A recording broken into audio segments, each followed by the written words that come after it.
Niner Faithful Radio. We're going to go ahead and get into a little bit of a linebacker breakdown on the show today. But before we get started to this, we would like to remind everybody to go to twitch.tv/Niner Faithful Radio to catch all the live streams of all our shows. And while you're there, you can go ahead and subscribe for free. We'll go ahead and tell you how you can do that at the end of the show. If you're listening to us as a podcast, please make sure to rate, review, and subscribe. You can find every platform that Niner Faithful Radio is on at ninerfaithfulradio.com/subscribe. If you're listening to us on YouTube, please hit that like button, subscribe, and hit that bell to be notified whenever we upload a new video. For the Faithful by the Faithful pre-launch sale is coming July 30th. Save 30% on all our designs. You can go to ninerfaithfulradio.com/shop for all the details. Go to SeatGiant.com, use the promo code NinerFaithfulRadio, all one word, to save on all theater, concert, and sporting event tickets. That website again is SeatGiant.com, and the promo code is NinerFaithfulRadio. Get your officially licensed Niner gear by using our affiliate link. It costs you no more, and it really truly does help out the show. The affiliate link will be available in the description of these videos and podcasts. Go to NinerFaithfulRadio.com to check out our interviews with Mr. Roger Craig and Mr. Ian Williams. All our blogs written by Dylan and Jamie. Previous episodes of all our shows and a bunch of other goodies. We appreciate it. And make sure to follow us on social media. Jason does a great job managing our social media. On Facebook, it's at Facebook and Instagram, it's Niner Faithful Radio. And on Twitter, we're at Niner Faithful R.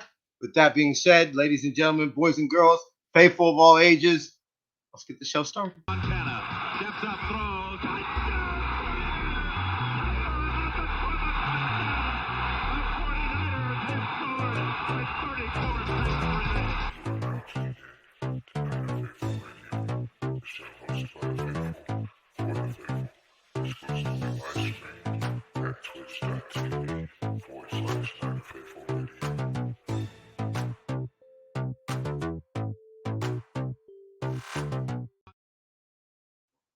All right, ladies and gentlemen, let's go ahead and bring on the man with the master plan. What's up, Jason? How you doing, brother? Trying to live and breathe, man. This hay fever is killing me right now. All right. Oh, great. The internet's messing up already again. So looks like TJ's frozen, but looks like today, yep, he's back. All right, there you go. That's what's up, bro. That's what's up. All right. So, I'm frozen. No, you're good. Okay, we good? We good? We're good. Okay, cool. So, before we get into our linebackers today, I don't know if anybody's gotten a chance to see this, but apparently Tom Brady is doing something with HBO or something like that, and he was speaking on a team that said, "Oh wow, you're still sticking with that motherfucker." Okay, and there's been a lot of speculations. We're not going to spend a lot of time in this, but obviously every faithful thinks that he was talking about Jimmy G and the Niners. He wasn't. And I personally think it was the Bears. I think it was the Bears, honestly, because if I was Tom Brady, I would think it's an insult if somebody's choosing Mitch. I almost said Mitch Wisnowski. Why did I forget the Bears quarterback's name right now? Nick Foles. Why did I forget his name? Mitch Trubisky. I know. I got it. No, it's not Nick Foles. Mitch Trubisky. It was there Nick you go. Foles. There you go. I don't know why I couldn't think of that. I kept on thinking Mitch Wisnowski. Anyway. I mean, I personally think it wasn't the Niners. I mean, we don't got to really spend too much more time about this. I know you said it was pretty much the Niners or the Titans. I would be pretty insulted if I was Tom Brady and, the Titans and Bears didn't want me. I mean, Tom Brady would literally step in and be the best quarterback to play for both of those franchises ever. I mean, he'd probably be the best quarterback to play for any franchise except the Niners. But, I mean, let's be real. Like, he would be the best Bears quarterback ever. I don't think. Oh, yeah. Yeah, okay. I can see the Packers. I can see the Packers too. I'm really honest. Honestly, the only team I would Cowboys. really say is look. I know people are going to call me a homer or whatever when I say this or whatever, but I still take Joe Montana in his prime over Tom Brady. What's up, Jamie? How you doing? How you I doing? would take Joe Montana over Tom Brady in his prime because to me, I'm sorry. If you put Joe Montana in today's rules and allow him not to get the injuries that essentially seem to hurt him throughout his Niner career, I don't see Yeah. why we could have won 7 Super Bowls. Honestly, I really don't see why we wouldn't have. Particularly 91. I'm thinking back to 90 because I'm sorry if Joe doesn't basically get his body broken by Leonard Marshall. Yeah, Yeah. that number 16. Anyway, rough stuff. Backers right now. We're gonna kind of bury the lead here, and we're gonna be able to, we're gonna be talking about Bam Bam and Dre Greenlaw, towards the end of our breakdown. But I wanted to start off with Aziz Al-Shaair. He's going in his third year. He's an undrafted free agent in 2019.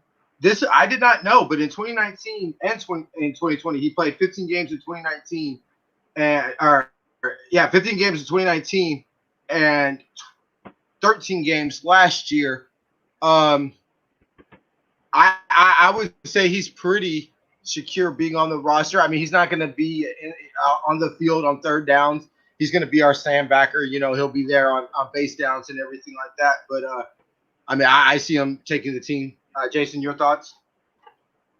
I think he's one of the more underrated linebackers in the league. I think the only reason why he's overshadowed, if you will, is just because of the big plays that Greenlaw has made. And don't get me, rightfully so with those plays. Like I said, they've pretty much saved seasons. They've been quote unquote flashy plays. But I have no problem with Al-Shaair.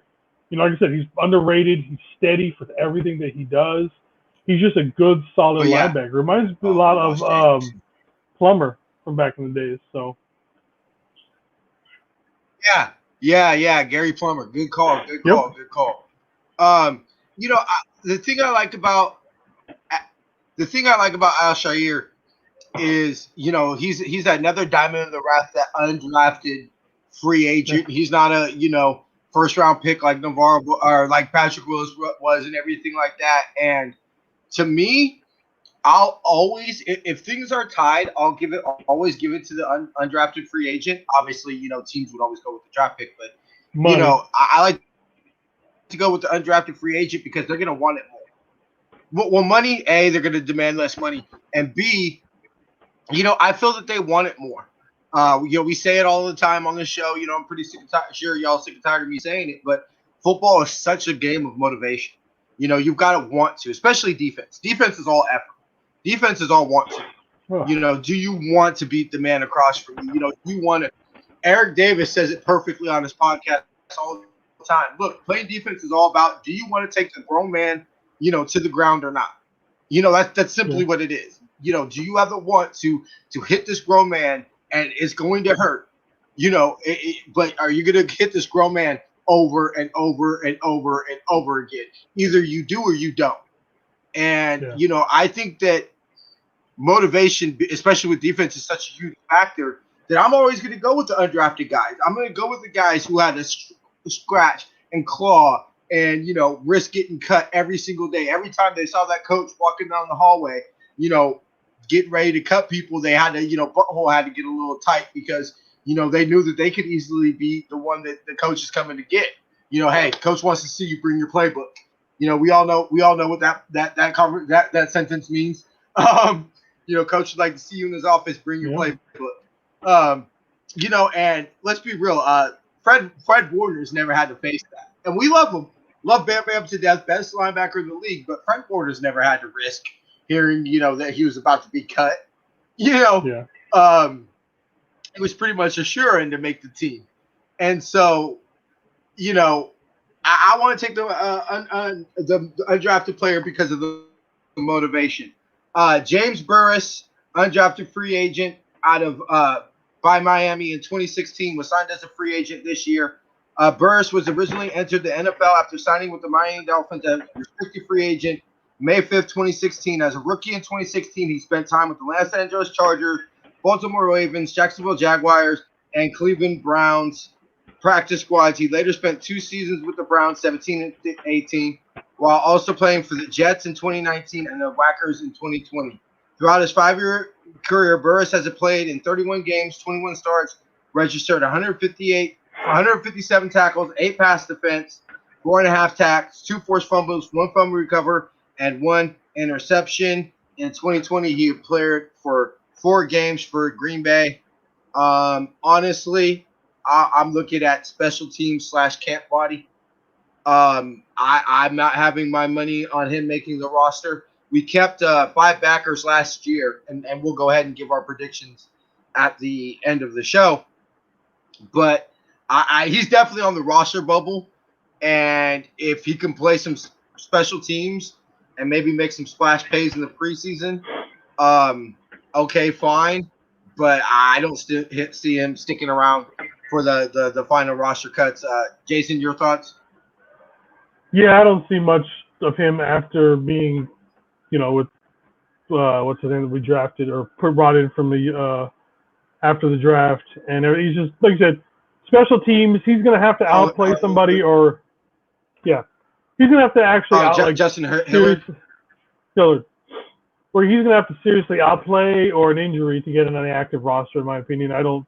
Which as of right now, and like I said, unless he's injured, if everybody plays where they're supposed to, he's a camp body for the most part. Maybe practice squad. I'm not sure if he's practice squad eligible, but something along those lines. Yeah, no, he's practice squad eligible and everything like that.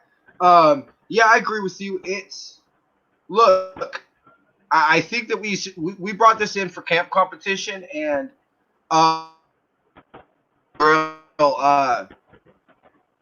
Holland, our linebackers coach, D'Amico Ryans, had mentioned him in his opening press conference as D coordinator and everything like that. And we had talked about this with a little bit when we broke down the D line. But if you look at the best performing position group on the defense, maybe even the whole team, when you look at the amount of draft capital that wasn't invested, I mean, look, the D line is going to be the top performing, position group on the team, but it should be.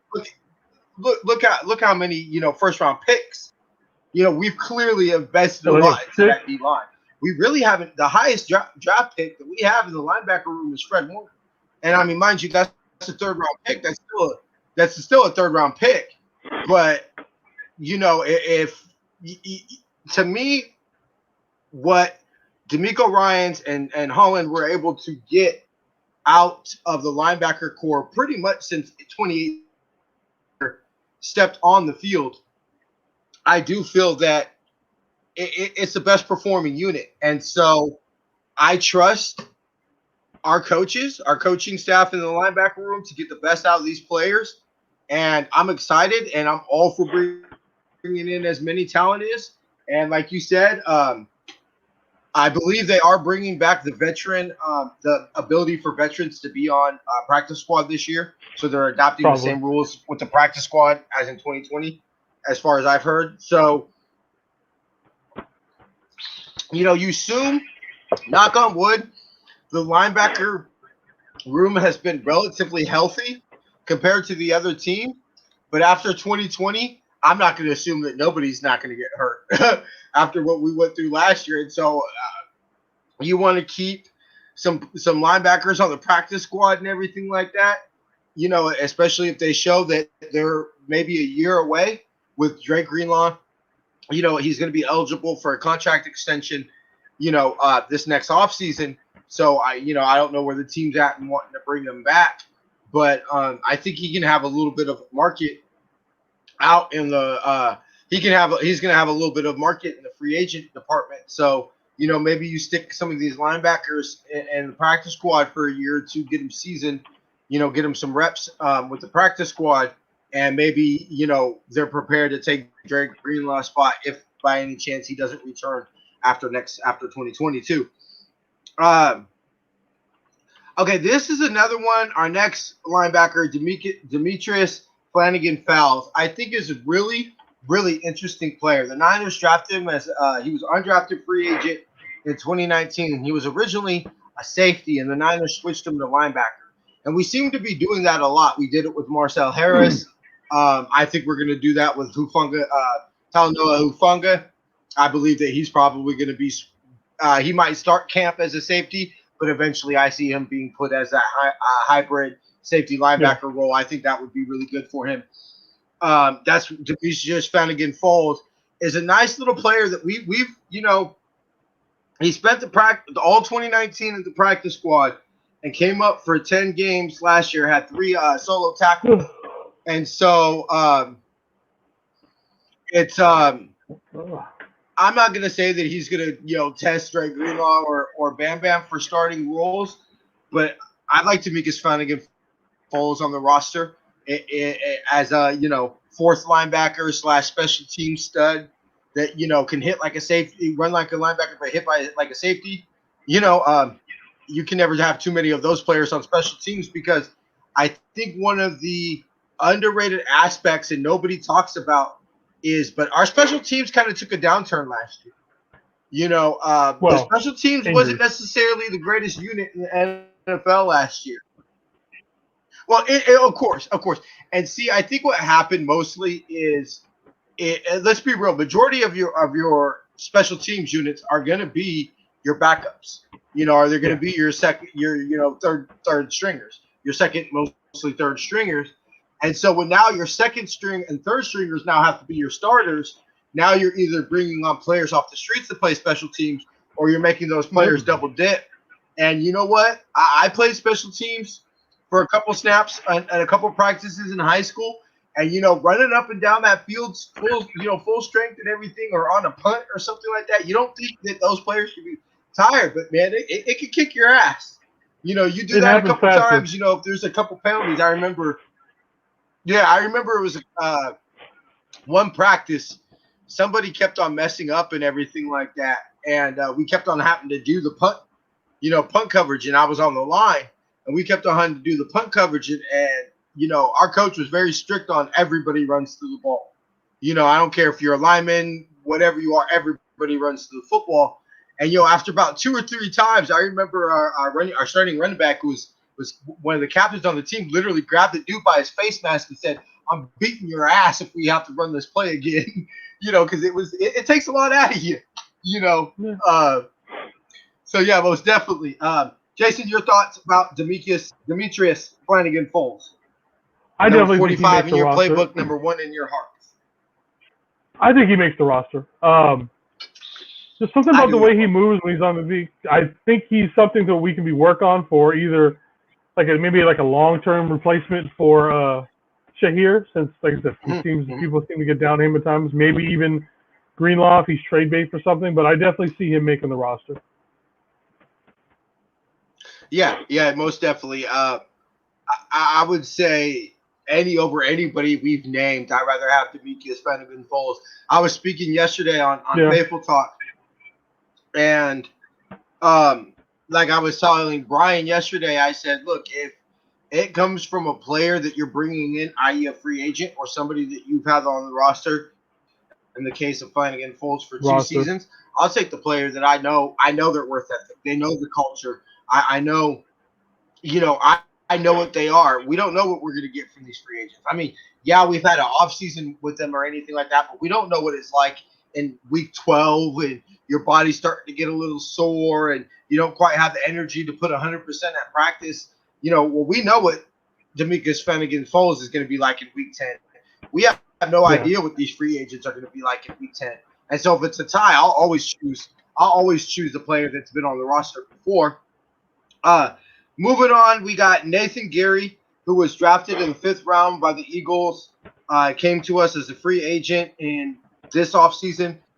He was originally drafted by the Eagles in the 5th round, 184th overall of the 2017 draft. Throughout his 4-year career with the Eagles, he appeared in 46 games, 22 starts, registered 146 tackles, 10 pass defense, 3.5 sacks, 3 interceptions, 1 return for a touchdown, 1 fumble recovery to go along with 20 tackles on special teams. He also saw action in 6 postseason contests, 1 start, and added 6 tackles in 2020 He started all 7 games in which he appeared and finished with 55 tackles on 2 pass defense with 1 sack. I've always heard from the different podcasts that I've listened to that have kind of covered this a little bit. I heard he's basically special teams player, and if he's going to play snaps from scrimmage, especially in pass coverage, I've heard that he's a liability. And yeah, let's just pray that he doesn't. If he does make the squad, that he doesn't have to see any snaps on defense from scrimmage. Special teams player. I'm not mad when. Albeit I agree with you because of injuries and players having to play roles that they weren't necessarily expected to. With the special teams unit taking a dip back, you got to bring in somebody. You have to bring in some fresh blood to at least light a fire under some incompetent asses. Jason, your thoughts on Nathan Geary? I think it goes back to the last point you were talking about, to where if you take somebody, do you want the homegrown talent or do you want somebody else's? And I think, he plays all right for what he is, but I don't want to say he's old, but do we stick with him or do we take one of the rookies that we have and just let them get experience? So if you were to ask me, I would take some of those rookies and get them experience going forward over him. But I think you said he's a fine special teams player, but let's hope he's not starting. If he's the starter, we've got issues starting already. Yeah. We've got some big issues because that means number 54 or number 57 is missing. And so I definitely agree with you there. And I would rather keep the rookie. I mean, honestly, you might be able to get in some practice squad, eligibility here and a little bit of roster politics. I didn't look up his contract to see if he had any guaranteed money or how much it is. But I would, if it's a tie, I'm going to go with the rookies that we brought in. Yeah. But you would hope, being his, 5th training camp in the NFL, I would hope that he would not be, beaten out by some undrafted free agent. If he's beaten out by some undrafted free agent, great on the undrafted free agent. Not looking so good for your boy for his NFL career. At that point, Jonas Griffin. Number 53. Wow, they sure gave out 50. Well, Mark Nazocha had it before Jonas Griffin, but they've been giving out 53 relatively quickly here. But he played in 44 games at Indiana State in 5 years, going through 2015 through 2019. He was an undrafted free agent and brought in as a free agent in 21. He recorded 382 tackles, 50 tackles for loss, 14 sacks, 4 forced fumbles, 3 fumble recoveries, and 2 interceptions in 5 years. In 2019, he was first team all MVFC and earned MVFC Commissioner Academic Excellence Award as well as MVFC Academic Honor Roll accolades. Started all 12 games and registered 106 tackles, 28.5 sacks, tackles for loss, 4 sacks, 1 forced fumble, and 1 fumble recovery. As a junior here in first team, all MVFC honors, and started all 11 games and recorded 132 tackles, 9.5 tackles for loss, 3.5 sacks, 1 forced fumble, 1 fumble recovery, 1 interception. In 2017, he started all 11 games and registered 107 tackles, 11 tackles for loss, 5.5 sacks, 1 forced fumble, and 1 fumble recovery. As a freshman, he appeared in 10 games, recorded 37 tackles, 1 tackle for loss, 1 sack, 1 forced fumble, and 1 interception. He redshirted in 2015. I like those stats coming out of college. I would say that he's at least somebody you take a flyer on, and somebody that is special teams / practice squad. Maybe you could, because you see the production's there. Mind you, it's at Indiana State, but that's still, Big Ten. So, he's got, played in a good conference, and he clearly was productive. I mean, pretty much was a starter, pretty much his whole career. So I wouldn't assume that he makes the, first final 53. I would think he's practice squad player that you can hope to sneak through waivers, and then maybe if you have some injuries, or next year you bring him into camp and you see what you got. Jason, your thoughts? Have you seen how big he is? Well, that's the first thing that stands out about him to me. He's 6'4", 250. He is a big Your thoughts, linebacker. Jason? The first thing I got on him is how big he is. Have you seen how big he is? He's 6'4", 250. Yeah. Can you imagine that coming across the middle and I that know, guy actually. meeting you there in the Go middle? ahead and pull that up right now. I'll look up how big he is right now. 6'4", 250. I got it up. And you see the production. That's what gets me is that. Oh, okay, 6'4", 250. Yeah, that's a big boy. That's what I'm saying. That's a big boy. I mean, 6'4", that's a big linebacker. I don't know what his reach is, but typically I you're going to have somewhere about an 80% reach on that. We'll look it up right now. What's intriguing about here is that you're seeing the production. So I'm curious exactly why he wasn't at least taken in like the 7th round. That seems to be a lot of production. Yeah, 6'4". He's an FCS player. He's an FCS player. You have to be extremely special in order to get somewhere as an FCS player. I mean, I'm trying to think of who he reminds me of. It's just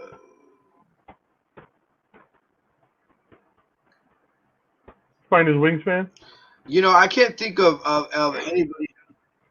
It's not showing me his combine. I guess he wasn't invited to the combine number. The combine. He's got to have a huge wingspan, so he should be able to knock down passes left and right. Yeah. But he's. I would like him at Sam. Yeah. I would like him at Sam backer. You bring in with the 6'4", 250 frame. That's a man who can disrupt the run game. And with us being more aggressive, look, we don't know what D'Amico Ryan's defense is going to be. We hear aggressive, and as football fans, when you think aggressive, you think blitzing. I think we're going to blitz Dre Greenlaw a lot more this year. I think that you don't want to blitz Bam Bam. Bam Bam's obviously, best attribute is his pass coverage, and so you don't want him getting after the quarterback. But if we're going to be indeed a more aggressive defense and blitz some more with what we're assuming is long reach, a 6'4", 250 frame, we're curious to know what his 40 time would be. I mean, I wouldn't mind sending him off the edge. From a linebacker, you're going to send him away on a blitz. At the very least, if he doesn't get there, he can knock down the pass. I mean, if you bring him in and almost like if something, knock on wood, but if something were to happen to Epicom this year, I can almost see him and that type of mold. I don't know if he has quite the speed as Epicom, but, he's an interesting player. I'm definitely looking forward to watching him at camp and seeing, how he looks in once they put the pads on. Because to me, I've always felt that the two hardest positions to shine without pads is O-line, linebackers, and corners. I believe the O-line, linebackers, and corners are at an extreme disadvantage, during the OTAs and the early part of training camp before they put the pads on. Once you put the pads on, then I feel that's when the linebackers, the corners, and the O-linemen can start to shine. And so I'm curious to see how once he puts the pads on. And one thing is the man can play some football. And so fine, is he fast enough? Is he strong enough to keep up at the NFL? We don't know. And I mean, look, to me right now, is there room for him on, a role for him besides special teams? No. I don't see a role for him right now, this second, barring no injuries or anything like that. No, but do I see him sticking around on the practice squad in a year or two, developing into something? Yeah, I definitely want I want him to be on our practice squad, and I'm curious to see how he looks next offseason when he's had a chance to be in an NFL weight program with some NFL coaching and some, let's be real. Obviously, D'Amico Ryans is our D coordinator, but if you don't think that he's going to be coaching up the linebackers a little bit, I mean, you're smoking rocks. The man's a middle linebacker himself. He's going to be coaching up the linebackers. His 40 was 4.75. So he's not the lightest footed person. He ain't covering nobody. Cool. That's awesome. So then, fine, you just send him off the edge. That's all I need you. That's all I need you to do is just send him off the edge and be something solid in the run game. Obviously not going to, maybe not quite the speed enough to, track Raheem Mostert, but I'm curious. He'd be a nice little player that I'd like to see in one-on-ones versus Elijah, maybe a Trey Sermon. Well, he's not fast enough to keep up with Raheem Mostert or Elijah Mitchell, or maybe even Wayne Goldman at that matter. But Trey Sermon, who's not known for his long speed, I'd like to see him one-on-one because I bet you that he can keep up. Now, moving on. How about this? Having DK Metcalf come across the middle and Jonas being there waiting for him. Ooh. That is two big boys going at it right there. I would love that. That's just I want to see the pure football fan in me, even though I'm not a football fan, I'm a Niner fan, but the pure person who loves football, I just want to see that because that's real grown men football right there and everything like that. And dare I say it, but I'm kind of curious to see if he can, we all know, look, the hardest hitting player I've ever watched full career, obviously the hardest hitting player in Niner history has got to be Ronnie Lott, but the hardest player I've seen hit, that I remember playing is Patrick Willis. I'm sorry, I've never seen a man hit somebody so hard that they literally threw up. Like I've never seen somebody hit that hard on the football field. I am curious to see that maybe Griffin can give Patrick Willis a little run for his money. I'm obviously not the talent and the speed and the veracity of Patrick Willis. Obviously, Patrick Willis is a Hall of Fame linebacker, but I'm curious to see if he could pack some punch like P. Willis. This is good. This training camp, I think, will probably be the funnest and most anticipated training camp I've had since probably 2014. I would think 2014 was probably the last real training camp I was fired up like I am right now. And that was seeing Patrick Willis. Obviously, Navarre Bowman was hurt, but that was seeing Justin Smith. That was seeing some the big boys. And I haven't. Everybody's looking forward to it because there was nobody last year. And I haven't. Yeah, of course. Obviously. And I will admit that's probably after not seeing it last year. But I'm sorry. I will say this now. I have never been so excited to see a one-on-one more than I have excited to see Trent Williams versus Nick Bosa. I'm sorry. I've never been more excited to see a one-on-one in training camp more than I have that. So we're definitely going to be doing that type of thing.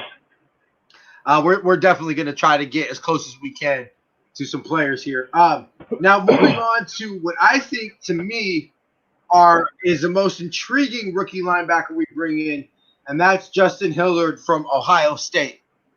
He 7 starts during his 6 years at Ohio State through 2015 through 2020 and registered 84 tackles, 9 tackles for loss, 3 forced fumble recoveries, 2 picks, 1 forced fumble. And in 2020, he appeared in 6 games, 4 starts, tallied 33 tackles, 5 tackles for loss, 3 fumble recoveries, 1 forced fumble, and 1 interception. After being granted a 6th year of eligibility as a junior, he saw action in 12 games 3 starts, and recorded 13 tackles, 3 tackles for loss, and 1 pick. In 2018, he appeared in 12 games and notched 20 tackles, one tackle for loss. As a redshirt freshman, he saw action in 14 games and registered 14 tackles after appearing in 3 games and finishing with 4 tackles the year prior in 2016. He redshirted. Obviously, not the most production, but to me, I've heard he's looked like the best of the rookie linebackers in OTAs, and like I said a minute ago, it's really hard for linebackers to shine without pads on.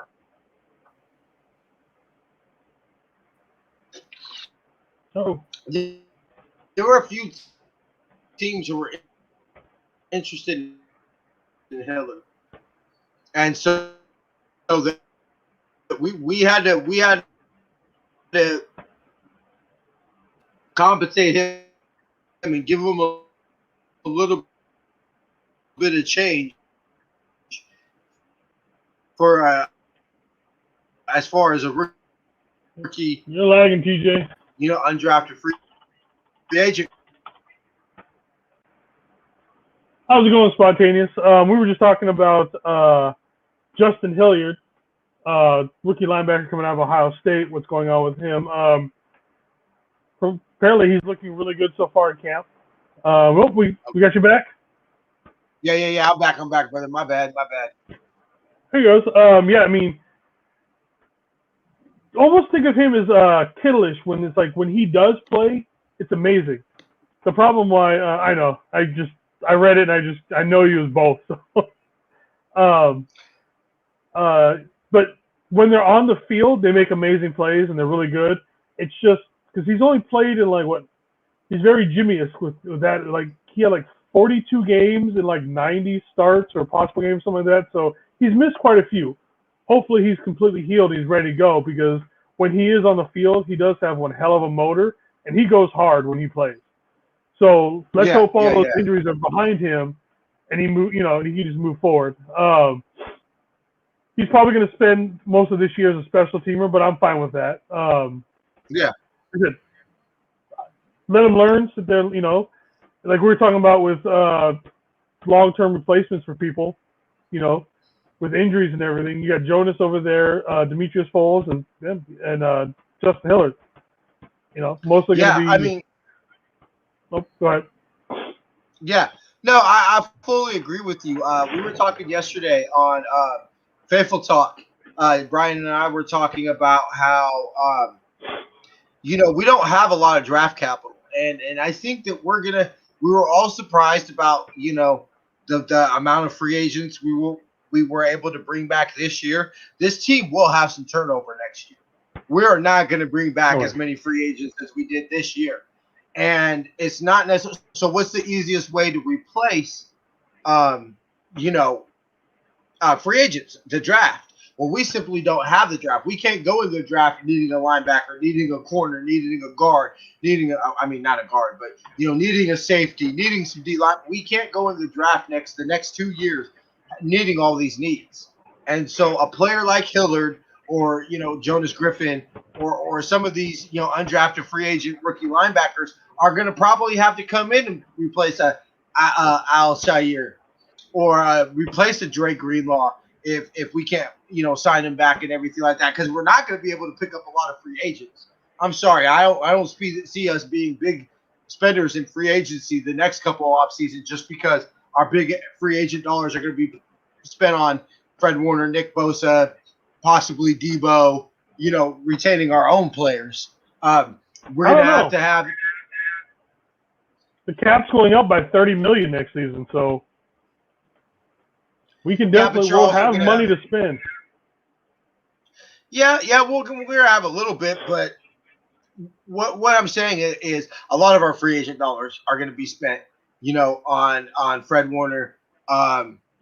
Nick Bosa, Kittle's extension kicks in this year. Are we going to trade Debo? Are we going to keep Debo? Are we going to re-sign him to the second contract? We'll get into that a little bit deeper into the offseason. But yeah, I agree with you. All these rookie linebackers, I'm really curious to see in camp and say, hey, as we slowly transition from that first wave of Niners, that now we're going into phase 2 of the Linehan era, where you're going to start to see some turnover on this roster. These are going to be the players that I think that I don't want to say depend on, but these are going to be the players that we're going to start to look to kind of. Yep, I agree, media. Yeah. With the, I think we'll be fine with the money. Oh, yeah. I think we're going to be fine with money. I don't think that it's going to be, hey, sorry, guys, we can't get nobody. Look, if Kyle Shanahan goes to John Lynch and says, I want this player, we're going to get him. But let's be real. If you're going to think, besides Fred Warner and Nick Bosa, I don't see anybody getting big deals on the defense. I think that they're really pretty much going to spend the resources of the defense on the D-line. And then I believe our big money will be spent on the offensive side of the ball. But, yeah, Parag can work wonders. Verrett's got, what, a 1 year? 1 year. Because he signed a 1 year. If he plays his ass off again this year, I can see us throwing money at him. Oh, yeah. There's a lot of people. There's a few guys on 1 year contracts that they knew going into it that this season was going to be low, and the next season was going to be a huge jump in the cap, and so that's probably what they're planning on. Is okay, you guys play your butts off this year, we'll get you next year. Yeah, no, I'm all. If Jason Verrett, I said this yesterday on Faithful Talk. If Jason Verrett can stay healthy, I don't think that it will be an issue of us wanting to be bringing Jason Verrett back. I think it'll be. Does somebody just blow him out the water with the contract offer? I think it'll be that issue. I don't think it'll be wanted. I'm 100% sold on the man and the worth ethic. I mean, you can't come back from the injuries and the devastation without having a strong willpower and a strong worth ethic. We're going to have a Trent Williams situation again. Yeah, exactly. I'm definitely sold on the player if healthy. So if he could play, even if he could even play 15 games this year, I'll give him missing 2 games just because corners do get beat up. And it's going to be hard to ask any player to go, hey, you've been used to playing 16 games your whole career. Now let's jump it up with 17. Yeah. And also we're going to make you play 12 straight weeks. We've talked about that a few times on how that's going to be very difficult for the team this year, playing 12 straight weeks without a bye. Yeah, I think that's going to be an issue. So I'm going to give Jason Verrett a game or 2. That's fine. But if Jason Verrett can play 16 to 15 games this year, I have absolutely no problem. And I think the only reason Jason Verrett isn't in red and gold for the rest of his career is just if somebody gives him an offer that he cannot refuse, that we just simply can't give him. Like I said, I can see it coming down to a bidding war just like it was this offseason with Trent Williams. It'll come down to us and somebody else, and it's a 50-50 toss-up. And I think, like with Trent Williams, I think if it's a tie, or I would even say $1 million more, maybe even $1 million more, I'd say he's coming back. I mean, Jason Verrett said that he had more years on the table, but that he was willing to bet on himself, and also loved the Niners training staff and loved the Niners saying, hey, you know what? We'll give you the opportunity in 2019 to get healthy and then bring you back in 2020. And that meant a lot for Jason Verrett. He spoke about that when he chose to resign here. And those type of things are player. And don't think that Jason Verrett ain't texting some of his friends around the league. You saw what he said to Melvin Ingram. I believe it was Ingram. Yeah, he said to Melvin Ingram this year, the last few days, he said, look, you would look hard in that red and gold with them dreads dripping. And don't think that he ain't texting Ingram, who's a former teammate, hey, you know what? Come to the Niners, bruh. They're going to treat you right. They're gonna give you the opportunity to get healthy, because we all know Ingram and his injury concerns. Hey, they're not cheapskates. They will pay you your money. That's the one thing about the Niners, is I've never heard money being an issue with the Niners. No. If we want you, we have no problem paying you. We have absolutely no problem playing you. So, hey, Melvin Ingram, we're not going to look at Raheem Mostert. We're looking at Raheem Mostert. It was no problem besides Mostert. Besides Mostert. No, see, I think the thing with Raheem Mostert is from what I understand, it wasn't an issue about the money. He just wasn't going to get it the way that he liked it. And the issue they have with Mostert is he brought some business outside the building. And that's what they didn't like with Mostert, which honestly, I don't see us. We spoke about this yesterday on Faithful Talk. I think this is Raheem's last. And we all know I love Raheem the Dream. But I think this is his last season in red and gold. Oh, yeah. The draft set it up to be his last year. Yeah. I think it was very, very, very clear. I won't say with the pick of Trey Sermon, but with the pick of Elijah Mitchell, yeah, they straight up said, hey, Raheem, your days are numbered in red and gold. Straight up. And I would not be mistaken. This was a little bit of an interesting question, and I'll throw that up to you, Niner Media, or 49ers Media. I'll throw it out to you. Who leads the team in rushing attempts this year? And then we'll get back to linebackers here. I'm going to say Sermon. If you were to force my hand right now, I'd say Sermon, just because. Yeah. Yeah. Sermon, I mean, if Mostert's healthy, obviously it'd probably be Mostert. But if you were to push me right now, Sermon. I don't see. I question that. To me, I question is Raheem a bell cow? No. Is he better off like he was in 2019, where you have Sermon instead of Tevin Coleman starting the game and finishing the game, and then you bring Raheem in? I think that's best for Raheem Mostert, and I do believe that's best for the Niners. I don't need Raheem Mostert to lead this team in touches. I don't need. I think Trey Sermon's the one that will lead in touches, and I think we're fine getting 3 yards in a cloud of dust. I think we're fine. Raheem should not start. Raheem should not start. He should come in when you want the speed to also tie out the defense a bit. On 49ers Media, I totally agree with you. I think that is Raheem's best role. I think that last year, where it's nice when he hits that 20-yard run against the Jets, or the 80-yard run, 20-yard run. The 89, we saw that he gets in the open field. Ain't nobody catching him in the open field. But he's not going to give you that play after play after play after play after play. And anything that's going to wear him down. And so I'd rather keep the theme of the season, I think, should be keep everybody fresh. Keep everybody fresh. I think if you want to say the NFL in general. Yeah, if you want to say the Niners' best chance to and even why I think the Jeff Wilson injury could be a blessing in disguise is coming in mid-November. Mid-November, hey, you know what? Yeah, you're coming off a torn MCL, so that is a bit concerning, but you're fresh. And I'll take a fresh Jeff Wilson, in November and December when we're going to start to play a lot of cold weather games. November and December is when we're going to need our running backs because we're going to, Tennessee, Chicago. Chicago's Halloween. I don't know if it'll be snowing then. Cincinnati. It'll be cold in Chicago, man. Yeah. Chicago, Tennessee. We're going to be playing a few cold weather games this year. So, all right. So moving on to our last rookie linebacker, we're going to go Elijah Sullivan, number 59, rookie, undrafted free agent in 2021.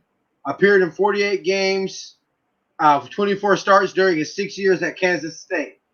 2015 through 2020, he registered 144 tackles, 7.5 tackles for loss, 6 pass defense, 2 sacks, 2 interceptions, 2 forced fumbles, and 1 fumble recovery. In 2020, he started all 8 games in which he appeared, tallied 40 tackles, 1.5 sacks, or 1.5 tackles for loss, 1 pick, and 1 pass defense after being granted a 6th year of eligibility, and entered honorable mentions at all Big 12 honors. As a junior, he started all 13 games and recorded 65 tackles, 5.5 tackles for loss, 5 to pass defense, 1 sack, and 1 interception. In 2018, he appeared in 3 games, 1 start, notched 7 tackles before granted a medical redshirt. As a sophomore, he saw action in 13 games, 2 starts, registered 28 tackles, 2 forced fumble recovery, 1 tackle for loss, 1 sack. In 2016, he appeared in 11 games and finished with 4 tackles,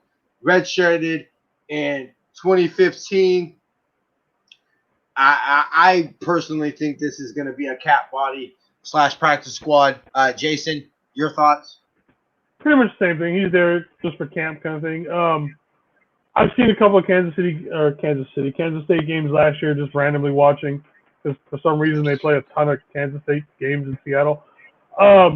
He actually moves really good side to side, kind of like Fred Warner is. So I mean, maybe he moves into that role and learns how to cover, kind of like how Fred did. He wasn't great at it to start his career, but now look at him. He's arguably the best in the league. So he could possibly move into something like that. But overall, he's kind of small for what for that position. So he can get bullied a little bit. So, but good camp body for the most part. We said the same thing about Bam Bam. And I think that what we need to understand is this is what you want. What you want when you get to the caliber of roster that we're at where, depending on who you talk to, playoff caliber roster, Super Bowl caliber roster, this is where you get at. You're going to take players that are going to take some time, but you're thinking with a player like Sullivan, you're not thinking 2022 or 2021. You might not even be thinking 2022. You're thinking 2023 and beyond. And so that's where you're at with him. I agree with you.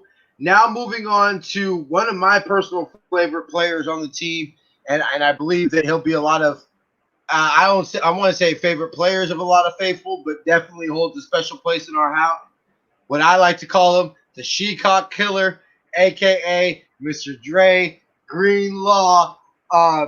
Look, to me, I think that Dre Greenlaw, to me, the play that sticks out into my mind when I think of Dre Greenlaw is not even necessarily just a clinch at the inch.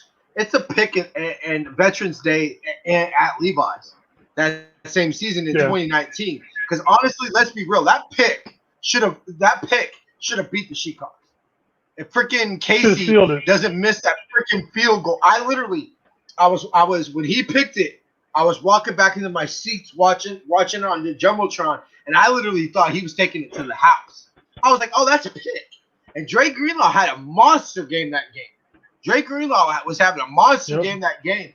And I literally remember when he got tackled, literally watching the 1 and 2s leave Levi's and going bye-bye, bye-bye, bye-bye to them. And we even started nah. Hey, goodbye. So I literally thought that Dre Greenlaw was one snap, one made field goal away from being literally a jersey that you hang on the wall type of player for the Niners, honestly. In 2019, he played in 16 games, started 11 games, 87 tackles, 62 assists, 3 tackles for loss, 2.5 sacks, 1 pick, and 1 pass defense. Was targeted 42 times, gave up 36, and only gave up 265 yards. And this is the 2 things when I think about Dre Greenlaw. Only 3 things I think about Dre Greenlaw. His yards per target in 2019 was 6.3. He literally gave up no touchdowns and only missed 2 tackles. Now, he fell off a little bit last year, only playing in 13 games with 83 tackles, 59 assists. Had more tackles for loss with 7, but had only 2.5 sacks, or only 1 sack, 1 pass defense. Was targeted more times and gave up more completions and also more yards. But his yards per target went down. Still gave up no touchdowns and 4 missed tackles. Let's get this. If I told you, Jason, that your second linebacker, 2 years into his career, you're not your superstar linebacker, but your other starting linebacker would have 170 tackles, 121 solo with 49 assists, 10 tackles for loss, 2 sacks, 1 pick, 3 pass defense. Gave up 75 completions on 92 targets for 571 yards, 6.2 target, 0 touchdowns, and only 6 missed tackles in 2 seasons. I would take that out of my second linebacker. Yeah, I would too. I literally don't say. And let's be real, Dre Greenlaw is a lock to make the roster. To me, I'd like to see those completions go down. If somebody wants to make Dre Greenlaw a top 5 paid linebacker in the NFL, I tip my cap to him and I let him walk. But I'm definitely not opposed to bringing Dre Greenlaw back and giving him a contract extension. Jason, your thoughts on the Sheacock killer? Well, according to PFF, it's kind of funny. So Fred is number 1, and for all the accolades and everything with Dre Greenlaw, and the overall unit is number 1. Fred's number 1. Dre Greenlaw is number 30. I'm thinking, how many linebackers are there seriously better than him in the league right now? At the lowest I'd put him is 20. I cannot see 29 other guys between those two. I don't understand why he's so low, why he doesn't get more attention when it comes to top linebackers in the game right now. I mean, I know he's being quote-unquote overshadowed by how good Fred is, but come on. To be honest, when you look at it, Greenlaw's got the more flashy plays, so he should be higher up on their list or in general, people's general opinion.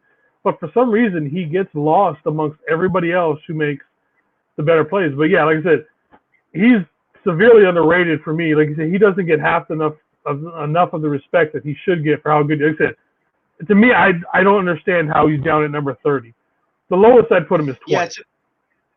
Yeah, 20. I would say, I would definitely say there are 19 other starting linebackers in the NFL. Yeah. But Dre Greenlaw is not the third from being the worst starting linebacker in the NFL. No, not even close. Literally, the man's never given up a touchdown in coverage. I'm sorry, but if I think one of the worst starting linebackers in the league, I'm thinking the man's given up at least a couple touchdowns. I mean, I think the disrespect. Madness. I think that the faithful sometimes do put him too high because of the clinch by the inch. Clinch by an inch. I do believe some faithful and most of your play. Dre Greenlaw is the type of player that is going to be loved and appreciated more by the fans of his team than respected around the league. And I do believe he is overshadowed by Fred Warner. But and look, I don't think there are many teams that Dre Greenlaw would be the best linebacker on. So I don't think it's like a Patrick Willis, Navarro Bowman situation where, for the first year or two, Patrick outshined Bo, and everything like that. No. And we're not thinking that they're Bowman and Willis. I mean, nowhere close. But to me, Dre Greenlaw reminds me of Keena Turner. I mean, Keena Turner wasn't a superstar linebacker. He wasn't. He wasn't a super. He started off his career a lot like Dre Greenlaw. Where he was a special teamer that got put in but the man has 4 championship rings. And holds a special place in Niner history. And he was a starter for some pretty damn good defense. Some of the best defenses in NFL. Talk about Sosa. We got into Sosa with the D-line. I think that go watch last week's episode last year.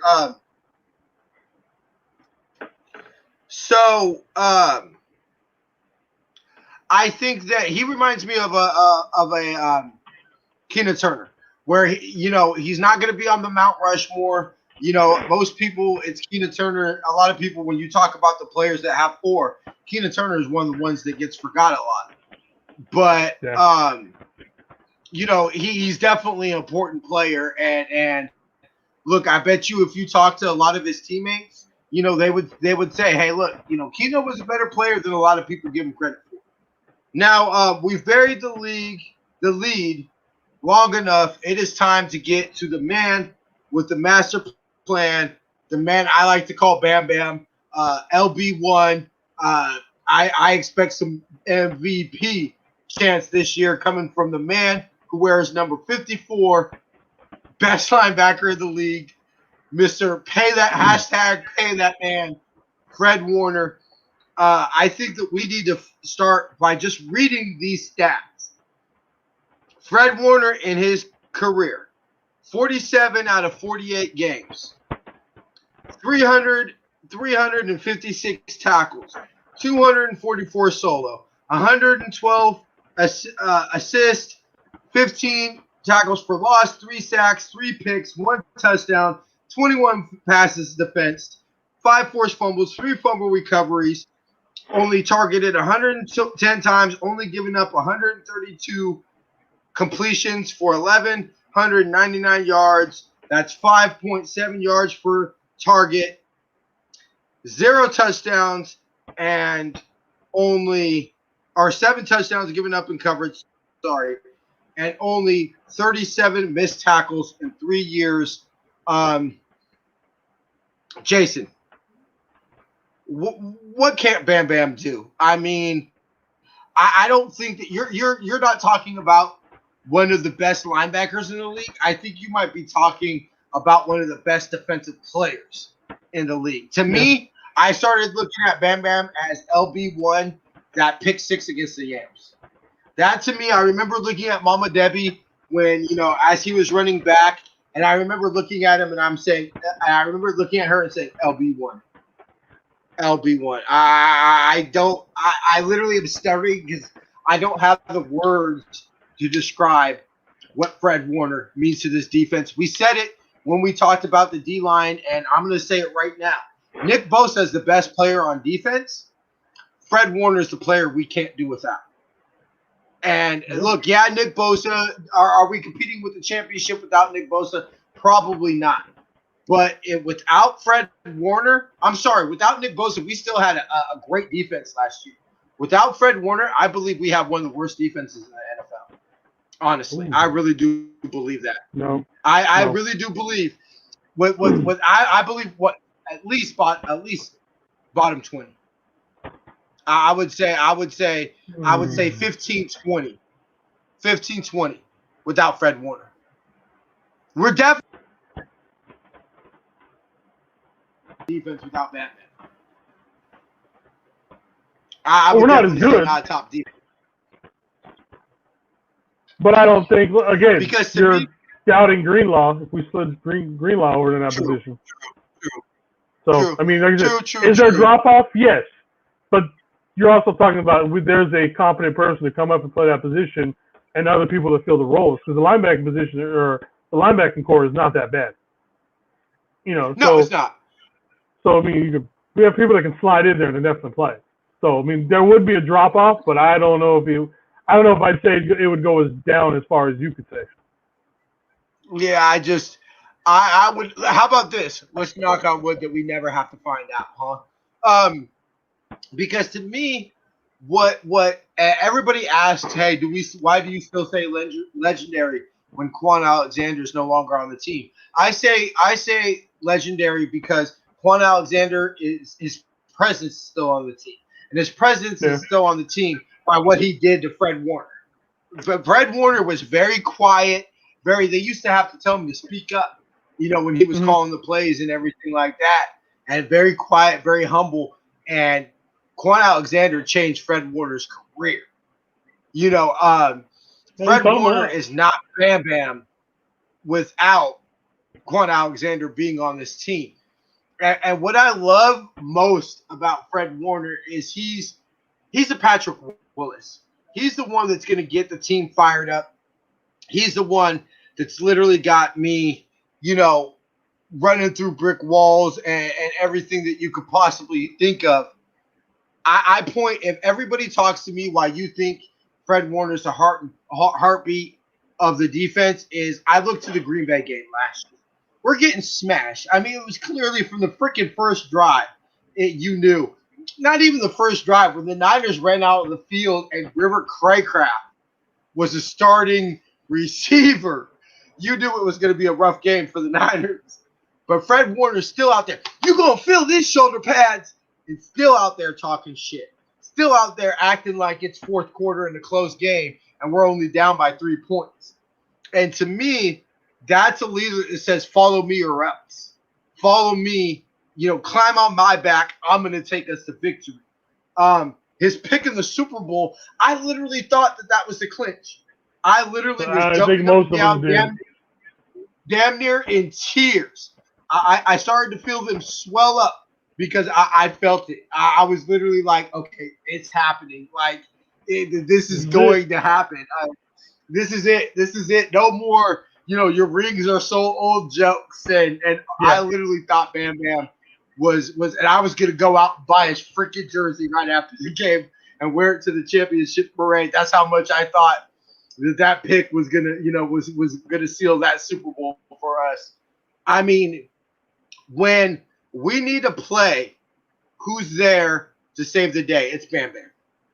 It's Bam Bam to save the day.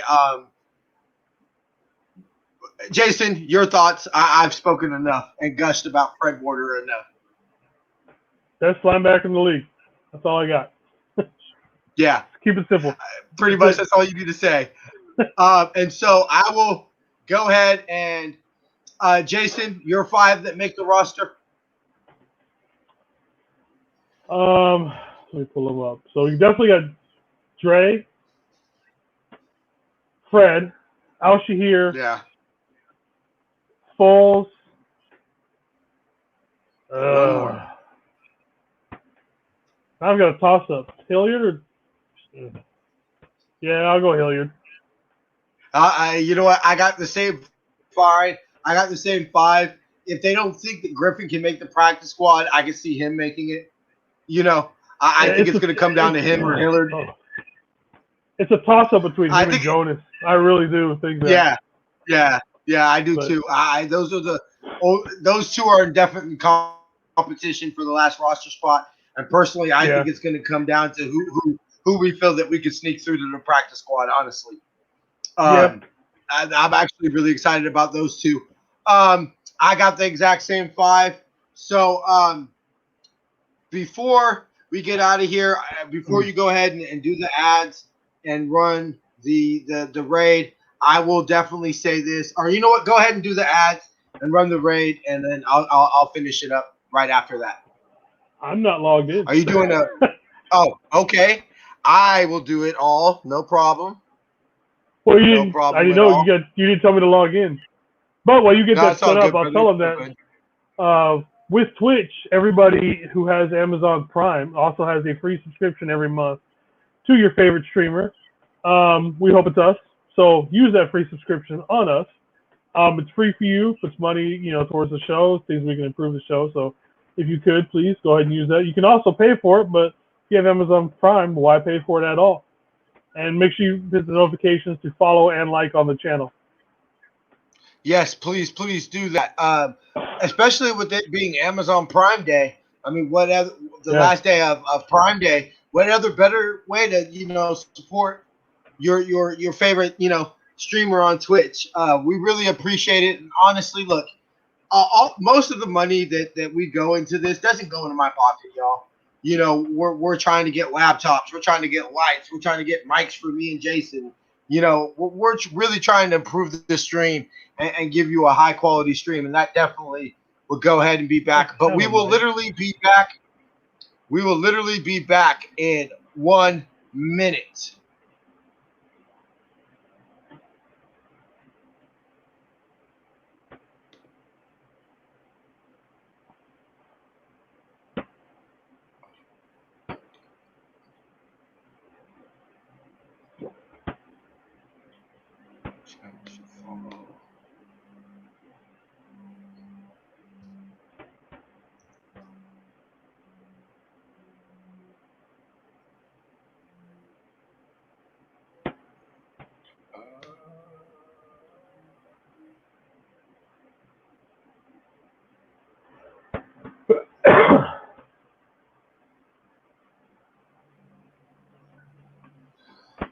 I'm pretty sure we can talk through this. Yeah. Okay. Cool. I didn't know. We got about Yeah, 28 seconds left. So Because I talk like through to mine do with 3 anybody minutes. I'm in chat with. Okay. I usually do 3 minute during my solo shows or my shows with Brian, but I could do a minute with us. So we got about 10, 9, 8, 7, 6, 5, 4, 3, 2, 1. All right, everybody, we're back. I'm going to go ahead and start the raid. Is there anybody available in the Okay. Twitch Sports one? I didn't see. Let me cancel. Cancel. Yeah, look through Okay, let me somebody see. for the Twitch Sports, the accelerator program. See if there's anybody there who would So work. what do I just type in? Sports? Should be on your How- team page. Go to the main channel and Okay. scroll all the way to the bottom. It'll show you your team. It'll say team Okay, main members page, of. scroll under. Okay, so I go to back to channel. Yep. And just Okay. find somebody to Sorry, shoot the y'all. raid. Jason normally handles the raid for us. I Sorry, I literally have pretty hay much fever and I can barely talk and breathe right now. It's all good. You know, Jason's playing injured like a true all pro that he is. You know. I'm not crying, and I haven't been crying all day, and I'm not stoned. I'm just allergies like crazy I right am. No, now. I'm That's not fine. so. I know. I know. Look at me. I look stoned out of my mind right now. That or I've been Go crying all day. I home. don't know. That's just hay fever kicking my butt. Okay, let me see. We're on the channel. Sound alerts. Okay, hold on. Let me see. Channel. Popular channels. Welcome to the chat room. Let me see.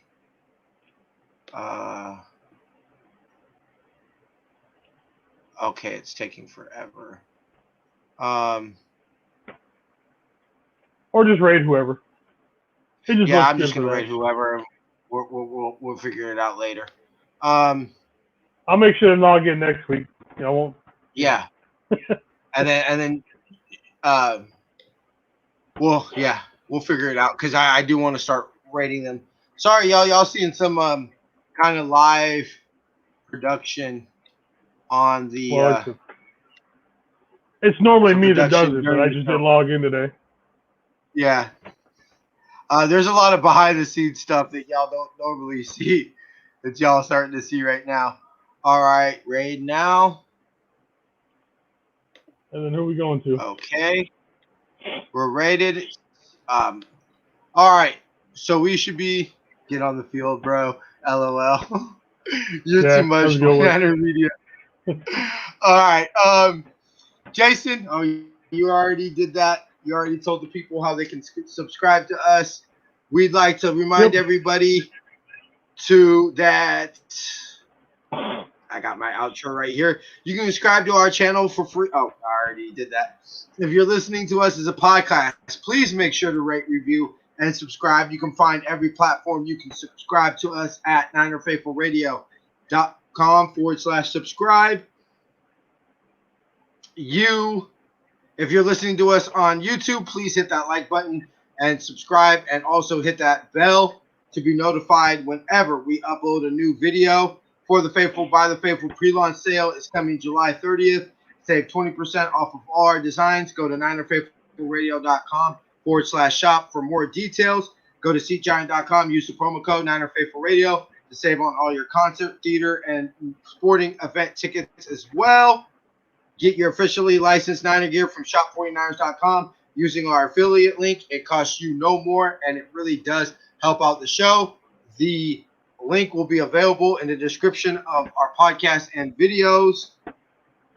Go to NinerFaithfulRadio.com to check out our interviews with Mr. Roger Craig and Ian Williams. Check out our blogs written by Jamie and Dylan and all our previous episodes of all our shows. And you can follow us on social media at Niner Faithful, Facebook and Instagram at Niner Faithful Radio, and on Twitter at Niner Faithful R. Jason, any last words? Go Niners. Go Niners. All right. For Super Duper Moderator Kim, Jimmy, Nate, Jason, Jamie, Dylan, and myself, we'd like to thank you for tuning into this week's episode. We shall see y'all next week. Till then, faith, love, and happiness. Later. Go Niners. Thanks for showing up. Yes, thank you for showing up. And subscribe.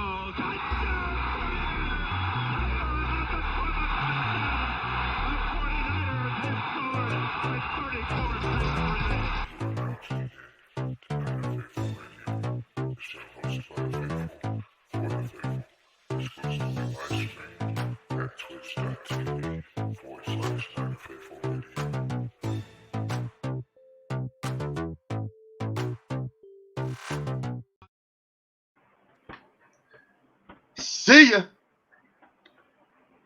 Pay Fred Warner.